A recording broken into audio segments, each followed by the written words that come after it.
Bonjour Oda Pulvar, vous êtes candidate en Île-de-France au régional tête de liste notamment du Parti Socialiste. Vous représentez la liste Île-de-France en commun.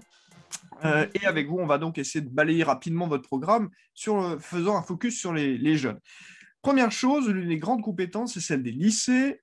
Qu'est-ce qu'on fait pendant 6 ans pour les lycées, tant en termes d'infrastructures, mais aussi en termes de matériel, de manuels, de tablettes, d'aide aux lycéens?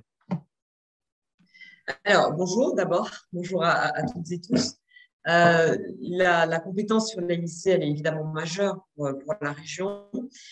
La première urgence concernant les lycées, c'est la rénovation de l'existant, la poursuite des travaux qui sont déjà engagés dans plusieurs établissements et la création de nouveaux lycées. Il manque aujourd'hui déjà 10 000 places dans les lycées pour accueillir les élèves dans de bonnes conditions. Donc, notre priorité, ça va être d'abord tout ce qui concerne l'immobilier des lycées, donc améliorer ce qui existe, finir les travaux là où ils sont engagés, où ils prennent du temps, ou bien ils sont livrés avec des malfaçons, créer de nouveaux lycées.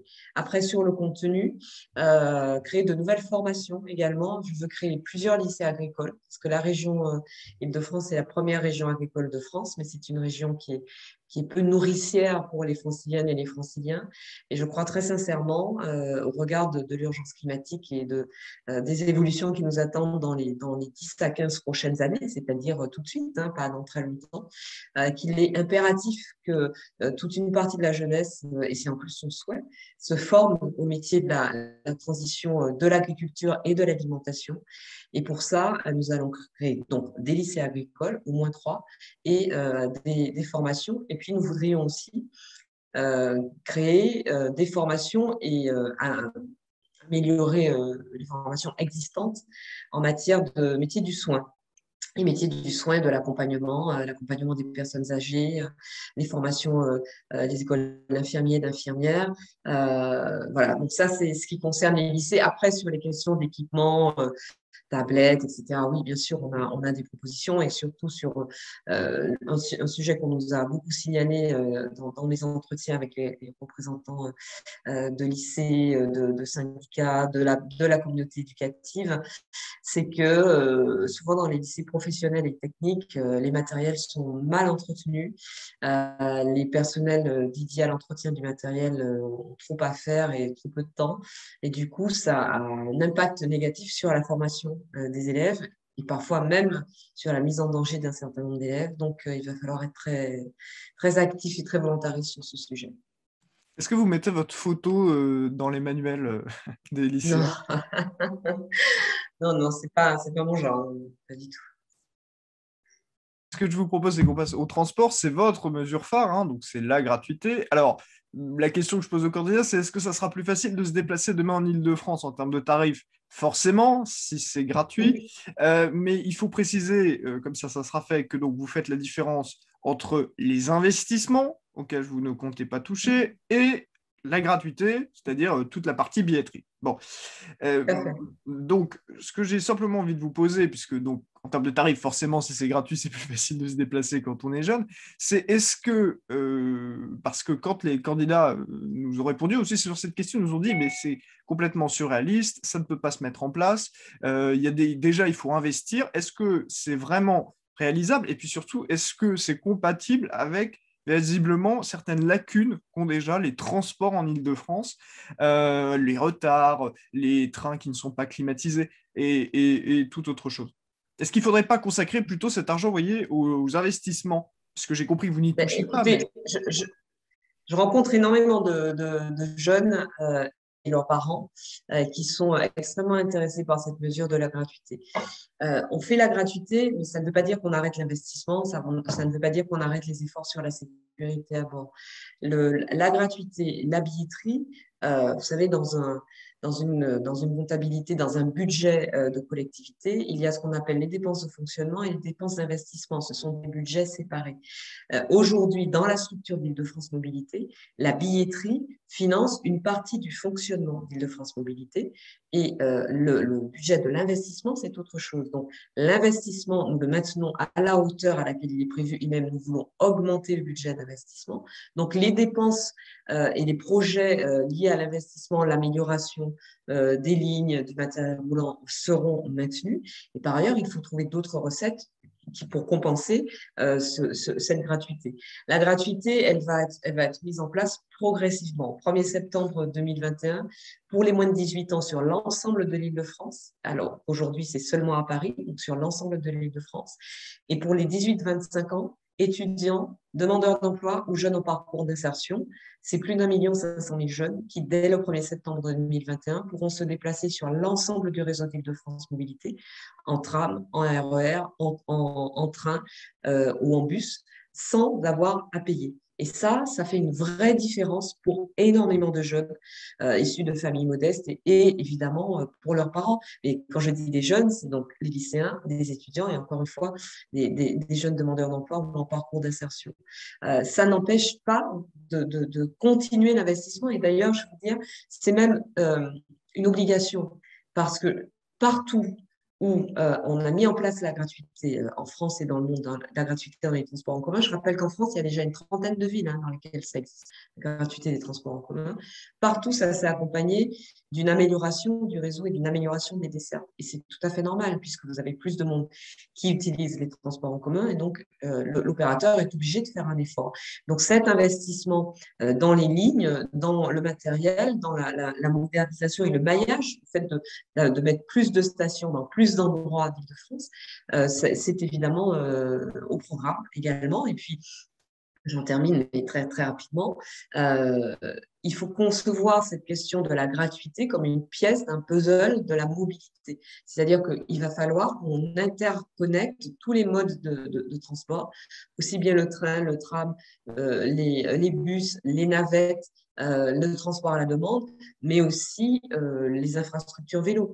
Alors nous allons, en plus de faire le RERV, faire en sorte que le vélo ait beaucoup plus de place dans les villes et que sur les autoroutes urbaines qui traversent beaucoup de villes en Île-de-France, il y ait des voies dédiées au vélo de façon sécurisée, évidemment.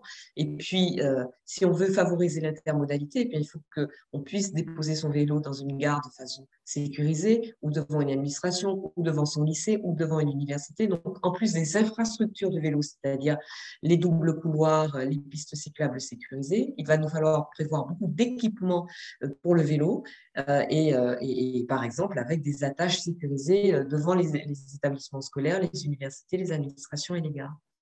Question subsidiaire, pourquoi vous ne dites pas on s'arrête au premier palier? C'est-à-dire que bah voilà, on fait la gratuité pour les jeunes de moins de 25 ans, ça peut s'entendre, à la limite pour les retraités, mais pourquoi un cadre qui travaille à la défense ou qui gagne très confortablement sa vie, qui habite dans le premier arrondissement, lui aurait la gratuité au même titre qu'un jeune étudiant à 18 ans et qui n'a qu'une bourse pour vivre, simplement? Alors d'abord en Île-de-France, il n'y a pas soit les jeunes, soit les cadres de la défense. Il y a quand même beaucoup de gens qui ne sont ni l'un ni l'autre et qui sont des familles modestes, qui ont besoin de pouvoir se déplacer. Beaucoup de tous ces travailleurs dont on dit que c'est des travailleurs de première ligne que je vois dans les transports en commun très tôt le matin. Vous savez, à 5h45, c'est-à-dire à 6h moins le quart le matin, gare Saint-Lazare, gare de Lyon, gare Montparnasse. Vous avez des personnes qui arrivent à Paris ou qui partent de Paris, qui sont des travailleurs de première ligne, qui sont des travailleurs modestes, qui travaillent, qui habitent loin de leur lieu de travail et pour lesquels la gratuité des transports en commun, même s'ils n'ont entre guillemets que 35 euros par mois, puisque l'employeur prend la moitié du pass Navigo à sa charge à payer, et bien 35 euros, 33,50 € par mois, pour eux, c'est déjà énorme, c'est déjà beaucoup. Et donc, il y a énormément de gens, pas seulement des jeunes, qui sont intéressés par cette mesure. Notre cadre de la défense qui gagne bien sa vie, qui habite dans le premier arrondissement, eh bien, soit il prend déjà les transports en commun et il continuera de le faire, soit il ne les prend pas et utilise sa voiture. Et l'idée, c'est de l'inciter à prendre les transports en commun. Mais dans le programme que nous avons prévu d'accessibilité à la gratuité, votre cadre de la défense, il arrive en dernier. On commence par les jeunes cette année. En 2022, les personnes âgées, les personnes en situation de handicap. En 2023, les demandeurs d'emploi sans condition de ressources et tous les bénéficiaires de minima sociaux. Donc, tout ça va s'ajouter. En 2024, tout le monde quel que soit son revenu, quel que soit son âge, quel que soit l'endroit où on habite, les week-ends, les jours fériés et pendant les vacances scolaires. Et puis après, il va nous rester 2 ans, entre 2024 et 2026, pour lisser les choses et faire en sorte qu'à la fin, tous les Franciliennes et les Franciliens aient un accès gratuit aux transports en commun, mais des transports qui, je le répète, seront modernisés et améliorés dans le même temps. Il ne s'agit pas de faire la gratuité au détriment de l'investissement. On parle, troisième point, de l'écologie. C'est l'une des mesures, enfin ça va aussi avec les transports, hein, en quelque sorte. C'est Bien aussi une sûr, mesure bien sûr. phare, et ça concerne surtout, vous savez, la jeune génération maintenant qui se mobilise, hein, et qui est très, très mobilisée sur le sujet. Moi, quand on a interrogé les autres candidats, on entend parler d'écologie pragmatique, on entend parler d'une sorte de concours, celui qui est le plus écolo, parce que finalement tout le monde l'est visiblement dans cette campagne. Bon, ce que j'ai envie Ah de vous oui, pas de la même façon. ce que j'ai envie de vous demander, c'est quelles sont les grandes mesures que vous voulez porter et quelle est votre vision de l'écologie, tout simplement? Écoutez, ma vision de l'écologie, c'est que l'écologie doit être le socle de toutes les politiques publiques et qu'il faut passer par l'écologie pour lutter contre les inégalités. Parce qu'aujourd'hui, en France comme dans le reste du monde, les personnes qui sont les plus démunies, les plus modestes, les classes moyennes, sont celles qui contribuent le moins aux émissions de gaz à effet de serre, mais qui subissent le plus les effets du réchauffement climatique. Je prends souvent cet exemple, mais même quelqu'un qui là, à l'instant, là, en venant, je parlais avec quelqu'un qui travaille à Paris, enfin, une personne qui est chargée du nettoiement des rues de Paris, qui me disait, j'habite à 50 km. Et donc, tous les jours, ce monsieur fait 100 km en voiture. Il a une voiture diesel.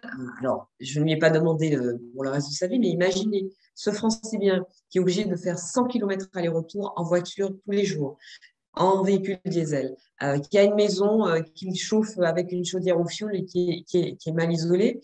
Mais en fait, on pourrait se dire, oh là là, le pollueur, mais en fait, pas du tout. Certes, il a des émissions de gaz à effet de serre, mais elles sont infimes par rapport à un citadin qui se déplace à vélo ou se déplace en transport en commun, mais qui va avoir des consommations beaucoup plus importantes, qui va faire beaucoup plus de voyages en avion, etc., etc. Donc, ces personnes qu'on pointe du doigt souvent comme étant les plus responsables, c'est en fait l'inverse. En France, comme dans le reste du monde, plus on est bas dans l'échelle des revenus, plus on fait partie de ce qu'on appelle les classes populaires ou les classes moyennes, moins on est responsable des émissions de gaz à effet de serre, mais plus on en subit les conséquences. Parce que ce monsieur avec lequel je parlais, il a moins de moyens que moi de se protéger des effets de la canicule, d'être bien soigné par rapport aux questions de pollution de l'air, de manger plus équilibré. Il a moins de moyens que moi de se protéger des effets du réchauffement climatique. Et donc, moi, ce que je veux, c'est faire de l'écologie un moyen de lutter contre les inégalités en accompagnant systématiquement les changements de comportement avec des politiques publiques, avec du financement, avec de la subvention.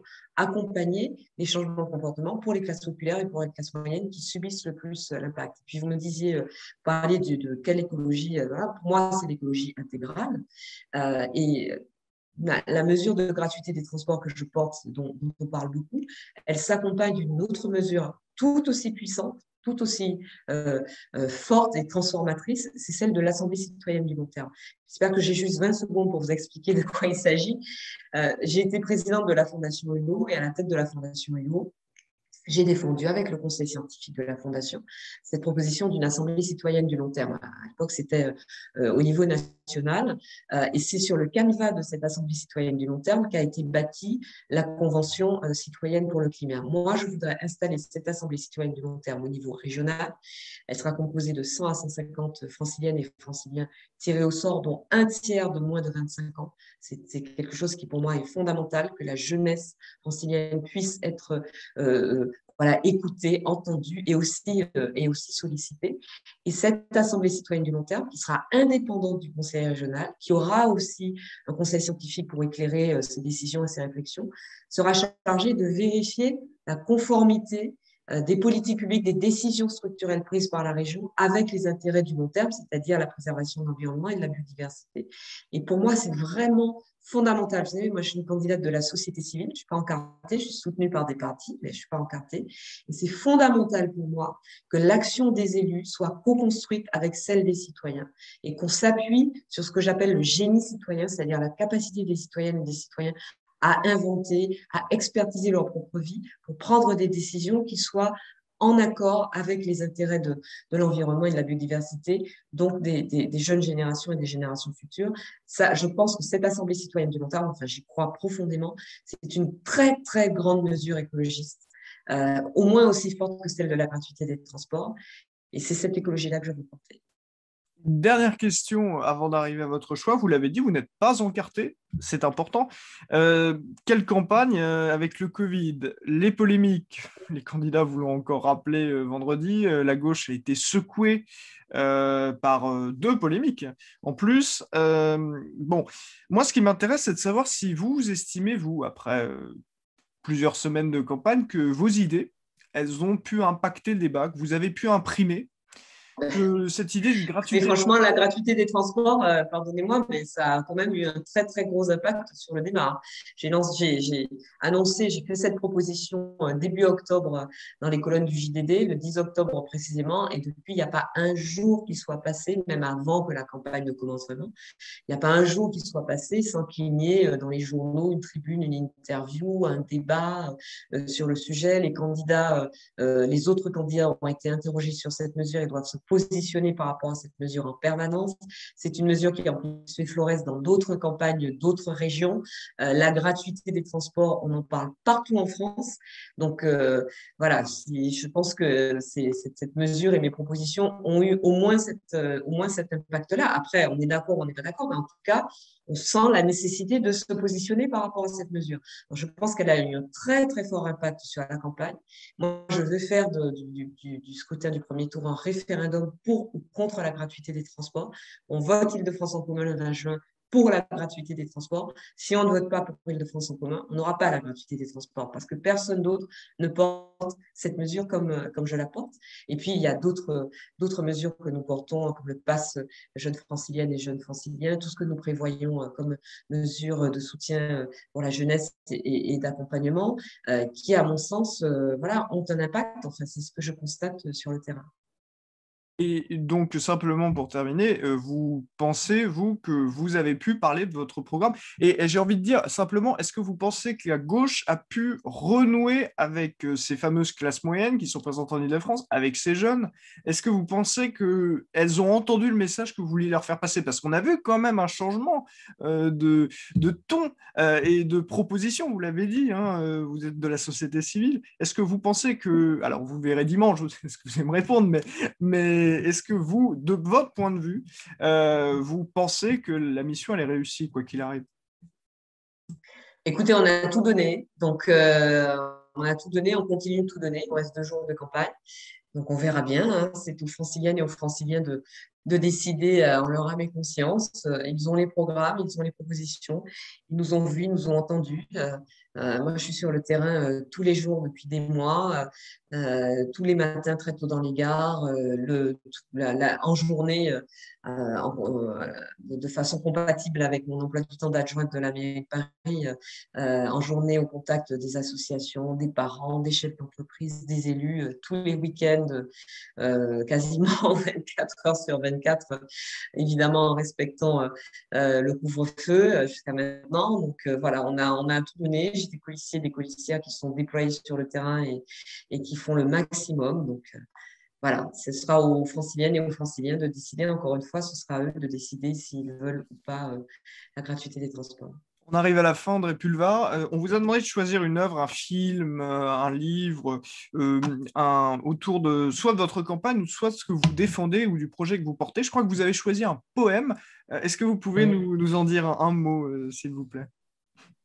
Alors, j'aurais pu choisir énormément de choses, hein, parce que dans les arts, il y a vraiment tellement d'œuvres qu'on porte tous dans nos cœurs et qui parfois changent nos vies. J'ai choisi ce poème de René Char, Transir, parce que moi, René Char, c'est un poète que j'admire énormément et qui m'a beaucoup inspiré dans ma vie, à la fois par ses poèmes et par ses écrits en général. Mais ce poème, pardon, qui s'intitule Transir, c'est pour moi le plus beau et le plus puissant. C'est vraiment celui qui me guide. Enfin, il commence par cette part en nous sommeillante et jamais fixée, d'où jaillira demain le multiple. Et cette idée que nous avons chacun en nous une force sommeillante, mais qui, quand elle se réveille, fait jaillir le multiple, c'est-à-dire la diversité, c'est-à-dire le goût de l'autre, c'est-à-dire le faire ensemble. Écoutez, ça, c'est quelque chose qui me guide dans ma vie, c'est quelque chose que je recherche chez l'autre, et cette construction ensemble et faire faire de soi-même et d'une force parfois insoupçonnée un outil pour construire ensemble, pour se construire des destins communs.